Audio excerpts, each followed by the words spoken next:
Абзирашвимаз, хатырскол коллегацию Хейзез, я хотел хайпшерас хиархон еще деснухало диайзаш кшц, и всех еще зиграв херглана губзира, а кучара дукош на пызлоко ускурту. Добрый день, уважаемые коллеги. Сегодняшнее наше совещание по поручению президента, которое мы проводим, связано с ситуацией в республике по заболеванию COVID-19.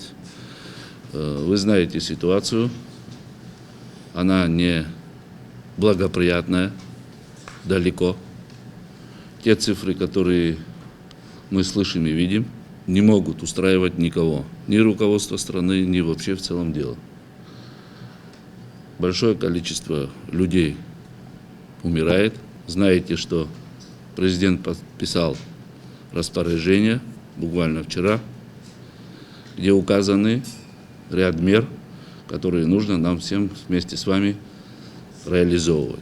Но прежде чем мы начнем обсуждать, как это выполнять и в какой степени, я хотел бы, чтобы мы услышали от руководителей регионов ситуацию на местах. Второй вопрос у нас, это будет по состоянию нашей энергосистемы, по отключению или, будем так говорить, повторному подключению майнингов в нашу энергосистему. У нас ситуация немного полегче, чем в других районах, потому что у нас такая вот специфика района, у нас 18 сел, город и, в принципе, количество людей. И таких мероприятий, как бы таких больших массовых мероприятий практически нет. На сегодняшний день ситуация, я не могу сказать, что в районе критическая, но большая заболеваемость именно по больнице у нас. У нас заболевают врачи, и главврач недавно сказал, что будет вынужден даже объявить саму больницу центрального района красной зоной, прямо до такой степени. С населением дела идут получше. Сегодня с утра обработали весь транспорт, весь масочный режим, и водители, и пассажиры, эти все предписания, то, что были в указе, все выполняются. Вчера дали еще указание пройтись по всем торговым объектам о закрытии. Мы понимаем, что рано или поздно у нас ситуация тоже усложнится. Вот такая вот ситуация. По майнингам, если это второй вопрос, я отвечу. Ситуацию мы тогда решили, когда была общая задача, выполняли. Были, насколько мне было известно, были 2 точки подключения, которые были отключены в первую неделю работы. На сегодняшний момент, разговаривая с руководителем отделения Черноморэнерго в районе, я заявил ему о персональной своей ответственности, и мне было сказано, что у нас в районе подключений как таковых новых нет. С начала пандемии у нас около 520 человек. Это при условии того, что у нас город маленький, примерно 4500 человек проживает в городе. Стационары лежат в Торчеле 15 человек, у нас вместо коек 15 человек подготовлено. Контактных более 200 человек. У нас идет прирост ежедневно. Мы вроде бы меры предосторожности массовые, таких мероприятий не проводим, придерживаемся масочному режиму, но у нас идет прирост. Если так будет продолжаться, у нас будет нехватка медикаментов. У нас очень сложная ситуация в самой больнице, очень многие заболевших в этой больнице. Можно назвать красной зоной. Если хирургическое отделение, все, в принципе, уже переболели. Пока справляемся. Спасибо тому, что получаем медикаменты целевые. В Ачимчинском районе лечение прошли около 1000 человек, в том числе на дому около 800 человек и в больнице 200 с лишним человек. Точные данные это невозможно говорить. Сегодня 20 человек, а вечером уже 30. Мы больницу переделали, около 2 миллионов денег администрация района потратила на эти дела. Что мы выделяем им деньги на питание. Больница работает, это можно сказать, им надо построить памятник живым, потому что они так работают, они, и заболевшие тоже есть, но там и волонтеры, молодые девочки там помогают. Мы вот в конце года поощрили их. А насчет криптовалют, это у нас сейчас новый РУП Черноморьэнерго, Чичо Хорава, он работает отлично. В эти 3-4-5 дней он хорошо поработал, молодец. Много чего мы подсказали, но до этого подсказывали, но я не говорю, что тот плохо работает, но кто-то лучше работает, кто-то похуже, правильно? Здесь нормальная работа идет. 1042 человека заболевших, 837 человек выздоровевших, в Гудаутах наших людей 31 человек, амбулаторно лечится 174 человека. Мы новогодние праздники, согласно распоряжению президента, не проводили в помещениях никакие мероприятия, не связанные ни детские мероприятия, ни взрослые, ни застолья, ничего не проводили. И как-то надеемся на то, что такой большой вспышки у нас не будет. Мы вчера буквально уже с сайтов скачали распоряжение президента. Сегодня в 10 утра провели совещание. Начальник милиции присутствовал, сотрудник прокуратуры присутствовал, санэпидстанция. Издали распоряжение свое уже в той части, где нас касается попунктно. У нас несколько заведений общепита, которые работают до сегодняшнего дня. Сегодня главы администрации тех пунктов, где находятся эти общепиты, вместе с милицией и прокуратурой будут вручать под роспись о том, что проводить массовые мероприятия невозможно. У нас сегодня намечалось одно мероприятие, которое уже нам обещали, что не будут они его проводить, это в Агудзырах было. Ну и надеемся, что во всех остальных тоже, как и положено, кроме выносной торговли, не будет. То, что касается майнинговых ферм, ну, я не знаю, как в Очамчире, у меня ситуация, я не вижу, чтобы она улучшилась, если не ухудшилась. Не в том плане, что люди плохо работают. У нас тоже поменялся, новый руководитель находится. Но я не представляю, вот как с него можно требовать, или с милиции, или вообще с кого бы ни было. Ну, пришли, отключили. Следом он включился. Пришли, отключили. Следом включился. Сосед включился. Это по домам и по квартирам ужас, что творится. Это я не представляю. За вот эти выходные дни 4 трансформатора только это сгоревшие и помененные. Сгоревшие по вине. Ну, буквально в понедельник мы собрали весь актив. Я предупредил, что у кого из работников наших ведомств, структур будут находиться, мы просто будем увольнять людей, если они не слышат, я не знаю, распоряжения Кабинета министров, указы президента, будем просто с работы увольнять, наверное. У нас ситуация очень плохая, и с каждым разом она ухудшается. На данный момент инфицированными числятся 164 человека, 7 из них проходят стационарное лечение в медучреждениях республики, 9 человек, к сожалению, скончались. Праздничные хлопоты и праздничные выходные дали о себе знать, потому что мы отслеживаем динамику прироста количества больных за неделю. Да, до праздников последнюю неделю было у нас плюс 50. После праздника у нас вот данные говорят, что не намного уменьшилось, 43 человека прибавилось к числу инфицированных за прошедшую неделю. Что касается энергопотребления и проблем, связанных с выработкой криптовалюты, ну, на сегодняшний день ситуация опять она ухудшается, допустим, чем было неделю тому назад, но ситуация не на большой процент улучшилась по сравнению с тем, что было месяц тому назад, потому что были проведены ряд мероприятий с представителями энергетических служб, правоохранительных структур и администрации непосредственно принимала участие. Были произведены отключения, но в последнее время наблюдается, что повторные подключения имеют место быть, и отключения учащаются с последние дни, они учащаются. Как известно, город Сухум у нас самая болевая точка по количеству заболевших и заболеваемых, а также по количеству теперь уже и стационарных больных, и реанимационных больных. Несмотря на то, что в городе развернут госпиталь, который приехал из Российской Федерации военный, но также задействована инфекционная больница, которая заполнена под завязку. Количество мест стационарных там 35, все они заполнены. Мы сейчас планируем в ближайшее время увеличить еще на 15 койко-мест.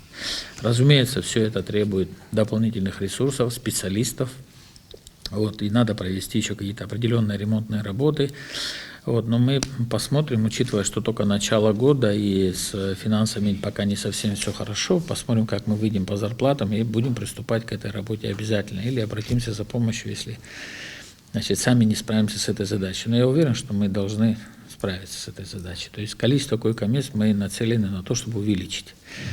Медикаментозное обеспечение осуществляется как Министерством здравоохранения, так и возможностями, значит, самой администрации.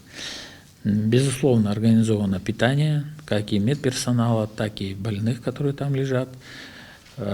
Знаете, что установили там и резервное питание, дизель-генератор, который запитывает и саму инфекционную больницу, и рядом дом престарелых, который у нас там стоит. Потому что оставить их без внимания в это сложное время с энергетикой тоже не предоставлялась возможность. Что хочу сказать по количеству заболевших. Порядка 3500 у нас по городу Сухум, которые прошли этот процесс. Кто-то прошел, кто-то, к великому сожалению, завершил это с летальным исходом. Выздоровевших 2500, если общие цифры брать. На сегодняшний день порядка 1200 человек, заболевших по городу Сухум, из которых 1170 – это взрослые и порядка 50 человек – это дети. На изоляции находятся плюсом еще 1100 человек, из которых взрослых 700 и там 300 с чем-то детей. То есть ситуация нехорошая. В сутки, вот мы там, у нас общая цифра вместе с Сухумским районом, в сутки приблизительно заболевает, значит, количество порядка 85 человек. Вот. За все время летальных исходов 60 по городу Сухум. Что касается людей, которые обращаются за тестами и за там, госпитализацией. Но вот в настоящий момент действительно очень сложно этот процесс регулировать в Сухумской инфекционной больнице, потому что туда обращаются не только те, кто прописан в городе Сухум. Отказывать им не предоставляется никакой возможности, и делать это никто не собирается. Значит, в город приезжают со всех районов, в основном Восточная Абхазия. Вот, потому что на местах, знаем, там в Гудаутах организован главный госпиталь, в Гагринском районе тоже, в принципе, есть такие возможности. Здесь возможности поменьше, но получается так, что приезжают в инфекционную больницу. Вот. Ну, мы как-то регулируем вопрос, но иногда доходит до 100 человек во дворе, понимаете, которые пришли по тем или иным, значит, вопросам, или сдать тест или так далее. Мы ведем сейчас переговоры с Министерством здравоохранения, чтобы организовать дополнительные места забора тестов, хотя бы. Да, там, на базе городской больницы или другой какого-то медицинского учреждения, чтобы разгрузить инфекционную. Потому что придя сдавать тест, он может быть отрицательный, но пока стоит даже в маске, тесно контактируя с людьми, он тоже может там же прямо на месте и заболеть. Надо, конечно, еще систематизировать работу по направлениям, да, которые дают врачи, потому что люди приходят несколько раз сдавать тест подряд, через 2 дня, через 3 дня. Нету никакого смысла. Вот, пользуясь случаем, тоже хочу сказать для наших жителей, лучше по совету врачей это делать, не потому что по ощущениям. Стало лучше, пошел сдавать тест там, и так далее. Все-таки совет врачей, нужно их придерживаться, совету врачей, в обязательном порядке, потому что это разгрузит, во-первых, наши да, медучреждения, плюс не будет смазанной картины по тестируемым и по заболевшим, и те, кто выздоравливает, и на какой стадии выздоравливает, чтобы картина была более ясная. Здесь надо проявить, на самом деле, социальную ответственность. Что касается, значит, еще дополнительных мер, которые мы думаем, что надо было бы, да, вот, мне кажется, все-таки надо по городу Сухум еще увеличивать койко-места, учитывая, что весь основной зимний период еще у нас впереди, там порядка 3 месяцев, все равно надо считать январь, февраль, март. Вот, и могут сопровождаться и другие заболевания, обычная простуда там, и так далее, которые накладывают свой отпечаток на заболевание под ковид, еще усложняет эту ситуацию. Да? Вот. По количеству койко-мест, опять же, проходили, да, было совещание, и какие-то меры будем мы тоже в том числе предлагать. Еще раз говорю, или расширять возможности инфекционной больницы, такая возможность там на месте есть, или брать дополнительный корпус где-то в городе еще из того количества медучреждений, которые есть в городе, не в зависимости от какого подчинения, республиканского или местного. Потому что на самом деле здесь надо признать, что те, кто приезжает в Сухум, они ищут помощь здесь. Такая задача у нас стоит, не только вот то, что я сказал, там на коек 15 еще мы добавим в инфекционной больнице, но стоит глобальный вопрос. Хотя бы до 100 мест надо по городу для того, чтобы мы как-то функционировали. Опять же, это связано, какие у нас проблемы. Помещение можно найти, конечно. Вопрос медперсонала. У нас и врачи сегодня болеют, сами прекрасно знаете. Потом есть младший медперсонал, они все практически возрастные. их подвергать риску, это еще усугубляет ситуацию. Что касается энергообеспечения, тоже всем известно, что в большей степени по этой части, по веерам, страдает столица.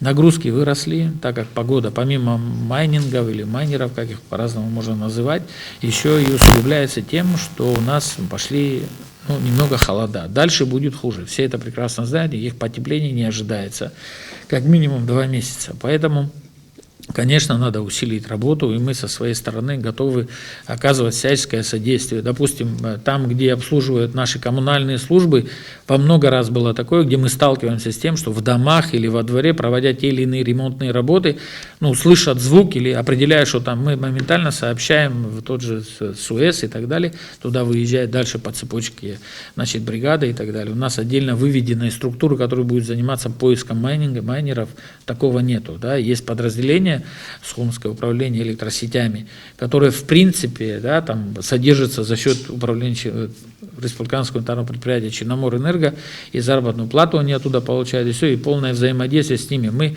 какую-то координацию, конечно, ведем и постоянно их пытаемся держать, как говорится, в тонусе, но вот такими обоюдными усилиями надо, конечно, усиливать эту работу. На данный момент по городу где-то заболевших порядка 40-50 человек, в Гудаутском ЦРБ на стационаре находится 4-5 человек. Так, в принципе, поликлиника одна в городе, работает в штатном режиме, все ковид-обращения поступают, естественно, в Гудаутское ЦРБ, обращения туда все поступают. Афонская поликлиника не имеет возможности принимать, обслуживать и даже диагностировать ковид-больных. В принципе, касаемо распоряжения главы государства, с сегодняшнего дня идет контроль об закрытии и контроле, мониторинге закрытия общепита. Касаемо майнингов ферм, на территории Пагуда известно, согласно распоряжению, так уже выявленных ферм на данный момент нет таковых. Ситуация тяжелая. Я в первую очередь начну с того, что мы практически заезжаем в госпиталь, мониторим, видим, что происходит. Большая проблема с медперсоналом. Медперсонал, который уже переболел, люди не сменяются по 10 дней. Сложная ситуация. Со стороны администрации мы на себя взяли вопрос питания. Республиканская помощь идет с фонда главы Аслана Георгиевича. Плюс мы с местного бюджета помогаем питанием, доставкой кислорода. Полностью задействованы ребята. Стоят 2 «Газели», которые курсируют, работают. Количество в день у нас заболевших в день по Гудаутскому району это 5-6 человек. Благодаря СЭСу Инги Викторовны Чанба все мониторится, все контролируется. По указу президента со вчерашнего дня было совещание, где были приняты с сегодняшнего дня уже вместе с сотрудниками МВД, санэпидстанция, идет работа. Вопрос майнинг, ферм. Мы отключаем, они подключаются. Серьезная проблема. Каждый день идут звонки с сел. Мы буквально недавно поменяли, что в Дурипших 10-тысячник, что поставили. Опять он загрузился. И самая основная проблема, если больше всего, это те, которые имеют по 2-3 штуки. В домах, в частных. Эти крупные фермы еще можно их как-то отключить. Но те, которые имеют на домах по 1, по 2, их тяжело выявлять. В селах, в деревнях. Точных данных, наверное, сложно будет нам дать, потому что вот у нас работает больница, 2 палаты мы открыли, дневной стационар, это для больных малой и средней тяжести. У нас есть Лдза, село рядом, Осичко, Агараки, это вообще Гудаутский район, они тоже приезжают к нам. По моим данным, 150-160 человек болеет, но я уверен, что намного больше. У нас есть люди, которые имеют возможность просто сами разъезжать по Абхазии, сдавать анализы в частных клиниках. Эта волна, к сожалению, к нам пришла, и у нас, я не могу сказать, что повально, но положение достаточно сильно ухудшилось. И самое интересное, что это не связано с большим потоком отдыхающих. Постоянно на связи с Гагарской больницей. У нас, если что, скорая отвозит в Гагру, если совсем тяжелый, сразу в Гудауту. С этим проблем нету, с обеспечением. Если мы не начнем вести себя подобающим образом сами себе мини-карантин устраивать, то никакие меры нам, я думаю, не помогут. По поводу указа президента нового, по новым мерам я лично поддерживаю, надо ужесточить. Будем закрывать все заведения питейные в городе, по крайней мере, которые нам подведомственны. По поводу майнеров. У нас была одна ферма обнаружена, повторная проверка была, нареканий нет. За весь период в Гагарском районе заболело 1050 человек. На сегодняшний момент стационарное лечение проходит в Гагарском отделении ковидном 37 человек. 330 человек лечатся дома на амбулаторном лечении с постоянными консультациями от наших медиков. Проблема, как и везде, наверное, с медперсоналом. Физически просто не хватает врачей. У нас на сегодняшний день 50 коек, тоже прям нехватка, они на износ все работают. Мы бы могли увеличить, конечно, не дай бог, если ситуация ухудшится еще, но вопрос с персоналом надо будет как-то решать. Может быть, если, как в Гудаутский госпиталь, мы на вахту могли бы организовывать бригады и отправлять, мы бы могли, наверное, до 80, до 100 мест увеличить. Но проблема с персоналом.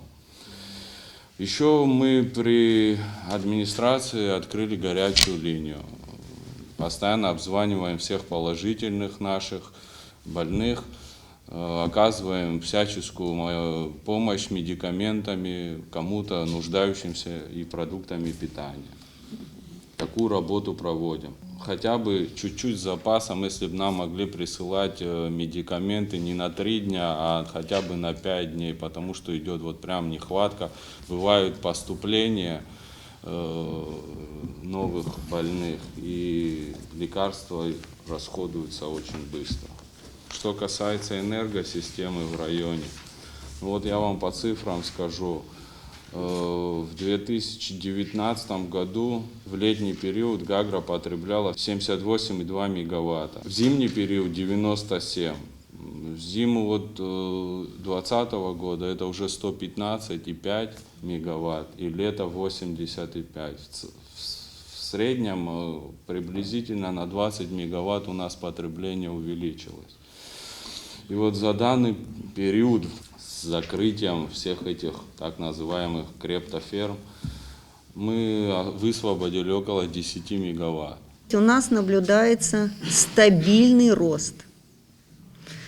Причем стабильный рост и положительно выявленных лабораторной службой, и стабильный рост обращаемости в лечебные учреждения.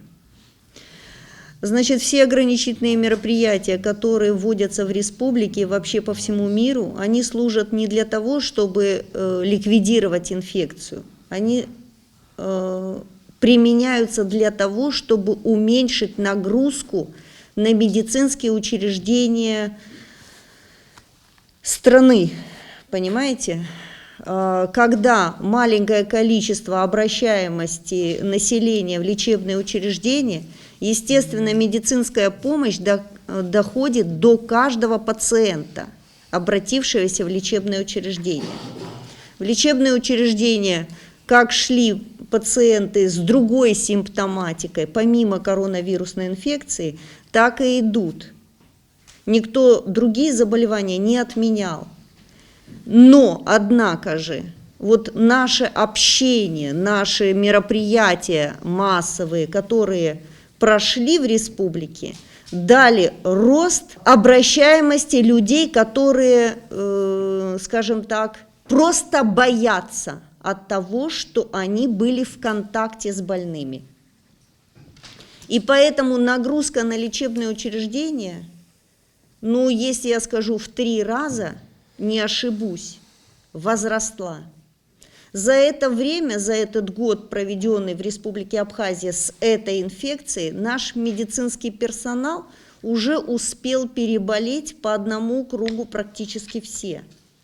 У нас выявлено 2 случая реинфекции у медицинского персонала, то есть они заболели повторно нагрузка на лечебные учреждения ведет к тому, что пациенты не успевают получить медицинскую помощь в самом начале заболевания, то есть когда только идет первые симптомы. У нас легких форм заболевания становится меньше, а увеличивается средней и тяжелой степени заболевания.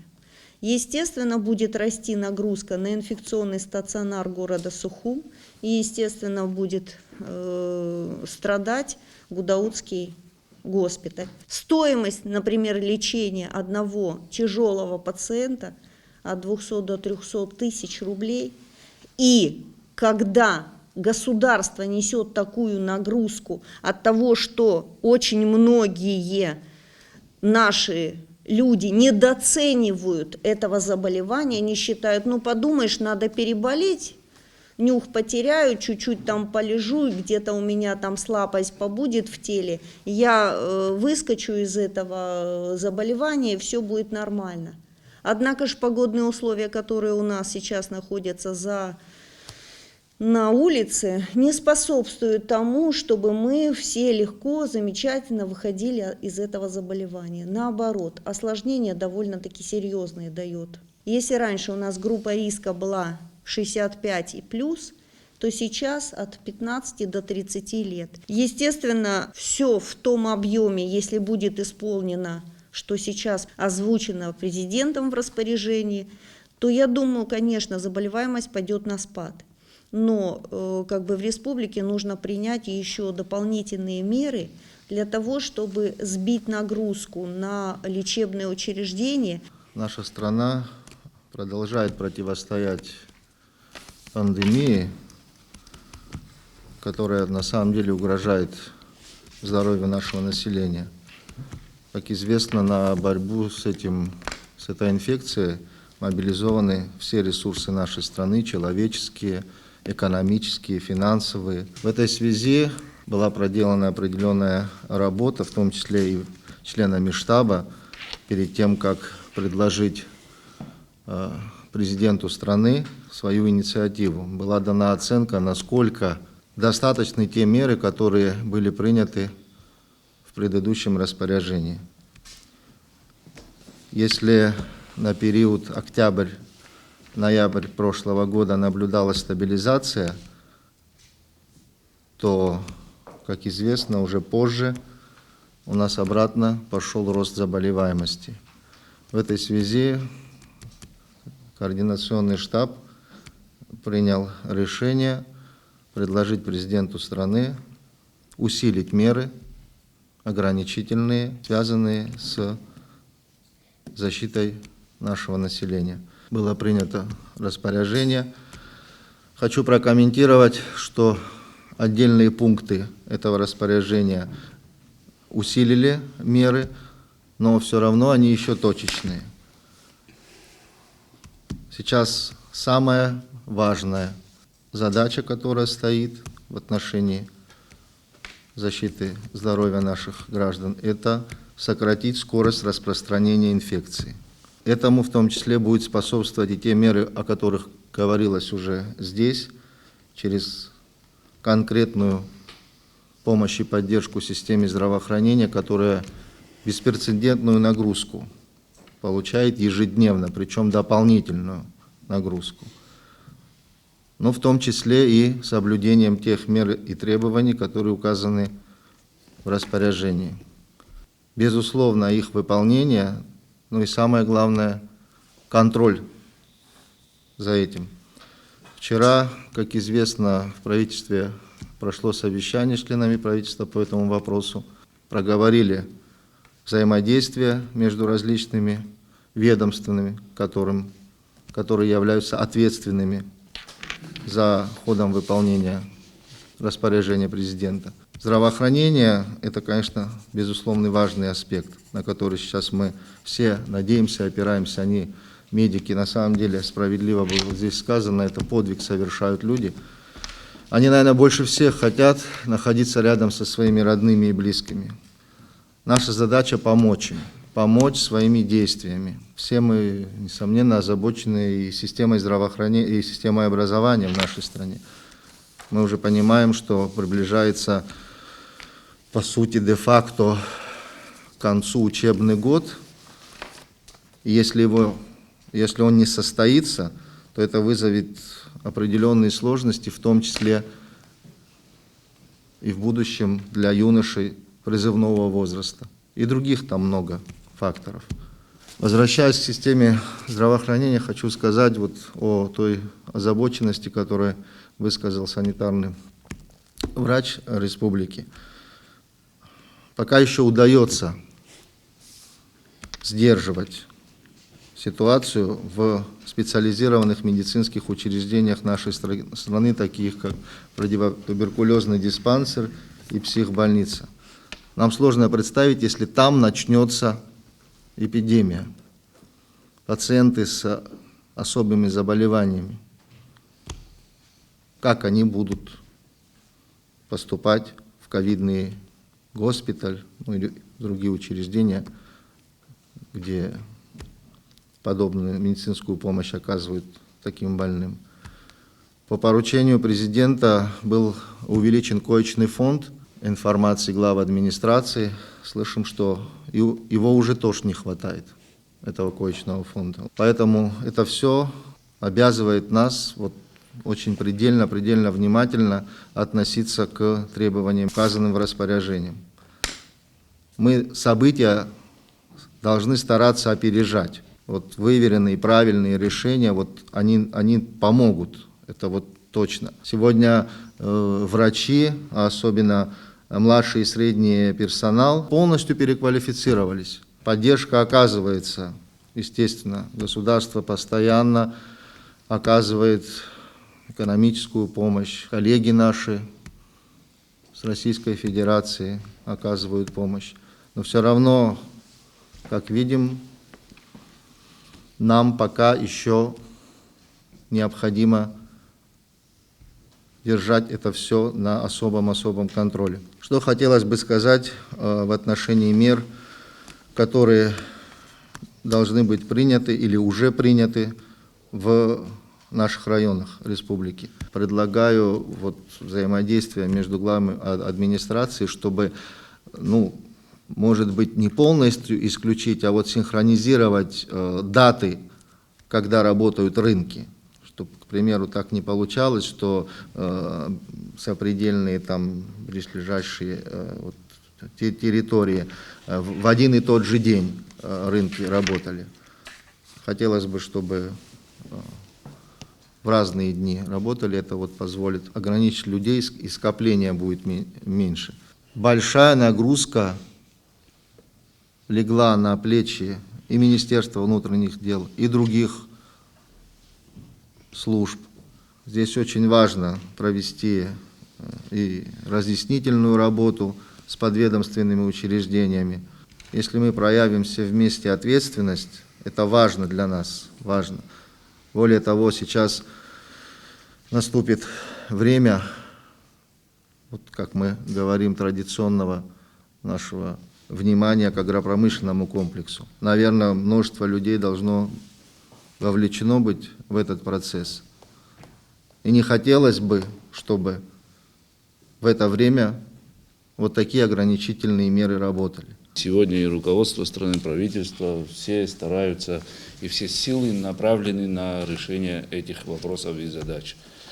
Но здесь не менее важный вопрос, чтобы эти риски, которые сегодня у нас есть, чтобы их минимизировать. Предыдущее распоряжение тоже неплохое было, да, в плане ограничений. Но будем откровенны друг к другу, да. Мы практически, за исключением там в некоторых местах, ничего в этом вопросе не делали. Мы все уже начали свадьбы играть, и везде ходить, поминки устраивать по 500 человек. Понимаете? И в этом наша вина. Нас всех сидящих здесь, в первую очередь. Мы до конца не смогли контролировать все эти мероприятия. Я не говорю, что никакая работа не велась, она велась, но, очевидно, она недостаточная оказалась. Я просил бы вас всех, уважаемые коллеги, это общая боль наша всех. У нас люди, получается, самоотверженно борются, да, врачи. Некоторые врачи указания раздают, пишут, а некоторые борются, не выходя из госпиталей. А мы их подводим. Что нельзя главе администрации подойти к хозяину дома и сказать: палатку не строй, хачаропша анкл, худжак, шаховша, ауруховша, измехадзо глава администрации, ирхадзом. Не проводится такой работы. Может быть, в единичных местах, но этой работы не проводят. Главы сел, в этом виновны главы район. Цифры посмотрите, посмотрите, сколько больных у нас. Медикаменты медикаментами, медицинская часть медицинской частью, но наша часть, она должна быть, выполняться должна. Мы за нее должны нести ответственность, все вместе. Не справляется какой-то сотрудник или глава сельской администрации, главы администрации, вы имеете право поменять руководителей на более эффективных руководителей. На этом я вопрос о ковиде закрываю. С вашего позволения перейдем к вопросу о майнингах. Люди находят пути обхода всех запретов, и вы лучше меня знаете, что потребление выросло по всей Абхазии, оно растет. Да, мы проводим мероприятия, отрезаем те же майнинговые фермы, вновь установленные, проводим инспекцию ранее, скажем так, проверенных ферм, которые также были отключены от сети. Но вы должны понимать, что майнеры люди передовые, они оснащены оборудованием порой намного лучше нас, у них оно есть для того, чтобы без, скажем так, чьей-либо помощи обходиться и подключаться вновь и вновь. Работы проводятся в круглосуточном режиме, даже на Рождество, когда вся страна праздновала, наши сотрудники отрезали майнинговые фермы.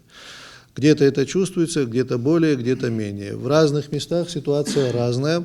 Вот пример Гагринского района, где показатели не уменьшились после этого, хотя сезон закончился, он связан с тем, что очень многие граждане в своих гостиницах, домах гостиничных ставят майнинг. А когда это крупные майнеры, когда это крупные майнинговые фермы, мы выезжаем по ночам, ищем, выявляем, отрезаем, но когда это установлено у людей в жилых домах, в квартирах, с этим бороться крайне сложно. Сегодня это приняло массовый характер, и многие те фермы, которые были ранее пресечены, они все свое оборудование раздали вокруг, разместили, и это большая проблема. Наши линии, вы знаете, старые, они на это никак не рассчитаны, не выдерживают. Такая же ситуация в городе Сухум, где порой можно проехаться по центральным улицам города, услышать жужжание по ночам. Такое имеет место быть. Мы работаем в тесной координации с УЭСом, но город — это отдельная история. Здесь как бы УЭС многие вопросы сам снимает, сам их минимизирует. Мы сотрудничаем, делимся информацией, но, к сожалению, ситуация осложняется. К примеру, в Гулеевском районе, в Дранский фидер, 9-й, 21-й фидер, они перегружены до сих пор. Хотя ходим, ищем, отрезаем, но чтобы вы понимали, физически людей на все не хватает. Из-за того, что, как правильно было замечено, зима, месяцы холодные, нагрузки растут, количество аварий также растет. И нам получается, что мы людей разрываем, мы отправляем их и отрезать майнинговые фермы, вместе с тем мы должны населению дать свет, ликвидировать аварию, как и в новогоднюю ночь такое имело место быть. Вот, поэтому ситуация в энергетике сложная, да, работа ведется, скажем так, люди не отдыхают, не спят, но нужно без поддержки населения, которое само сегодня начало уже предпринимать меры. В некоторых селах люди собираются и просят майнеров покинуть пределы сел.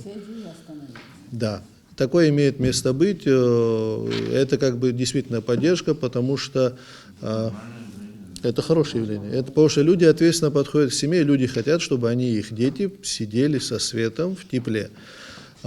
Есть села, где ситуация, к сожалению, сложнее. Есть районы, где благо мы сотрудничаем со всеми главами районов, всем за это большое спасибо, за поддержку, за ту помощь, которая оказывается, но, скажем так, ситуация от района к району, она разная. Вот. В Гальском районе наименьшие проблемы, там действительно работа налажена хорошо, взаимодействие Черноморэнерго и местной администрации, деятельность такая пресекается. Но опять же, масштаб Ачимчирского района, он иной, масштаб Гудоутского района, он иной. И порой силами местных РЭСов не справляются, мы подключаем всех. Благо, Министерство внутренних дел рейды проводит, Энергонадзор, но всех этих мер будет недостаточно, пока штрафы за подключение незаконные к сетям мизерные, пока ответственность лиц, которые незаконно подсоединяются к сетям, будет такая, какая она есть. Необходима жесткая система сдержек этого, она выражена как в конфискации незаконного присоединенного имущества, это раз, потому что если люди не понимают по-хорошему, надо бить рублем, условно говоря. Это первое. И второе, это штрафы. Мы предложение с Министерством экономики совместно выработали, значительное увеличение штрафов, потому что когда вы приезжаете и отключаете ферму и штрафуете его на 800 рублей, Он 20 раз заплатит, но заработает. он будет каждый час платить, потому что он зарабатывает больше.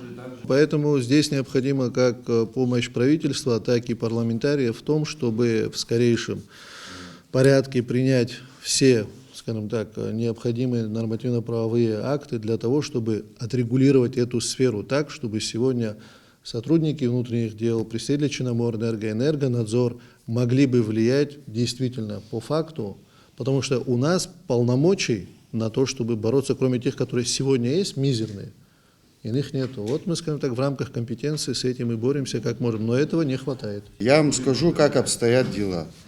Город Сухум, самая нагруженная часть, Бзыб, Гал, Ачимчира. Это самая нагруженность, где мы получаем регулярную информацию. Мы вышку не можем найти, когда у нас надо дорогу осветить. А им вышку привозят вечером, ночью, сразу после нас. И смс-ки не мы посылаем, то, что выехали сотрудники внутренних дел отключать ферму. Мы можем это технически предоставить. Кто посылает смс-ки, кто предупреждает. Глава государства ставит четкие задачи, мы должны говорить друг другу правду. Нам помогает Черноморэнерго только центральный аппарат. Вот когда мы с ними выезжаем, у нас есть результат. А в районах у нас нет никаких результатов. Если мы не будем бороться с ними совместно, и как оно полагается, то мы ничего не добьемся. Вот в Бзыб мы приезжаем, мы знаем точно, что нагрузка есть на определенный район, мы получаем информацию от начальников милиции.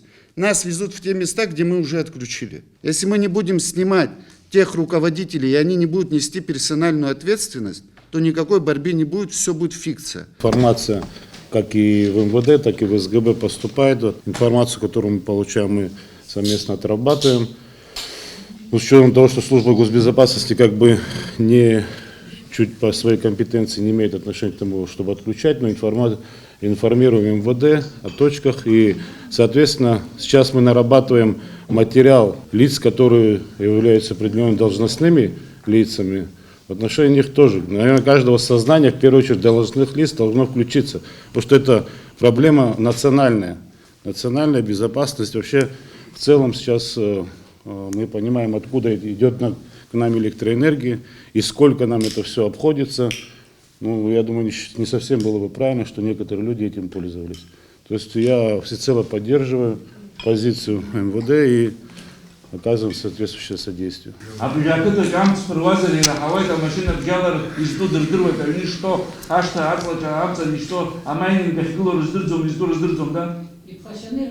Дело в том, что 3-4 года эти майнинги уже там стоят. Стоят, да. Но сегодня есть указания, сегодня есть ситуация кризисная, энергетическая в стране. Мы по мере возможностей, как можем, выявляем, пресекаем, увольняем. Мы были бы благодарны за любую информацию, которая касается наших сотрудников, чтобы на них воздействовать.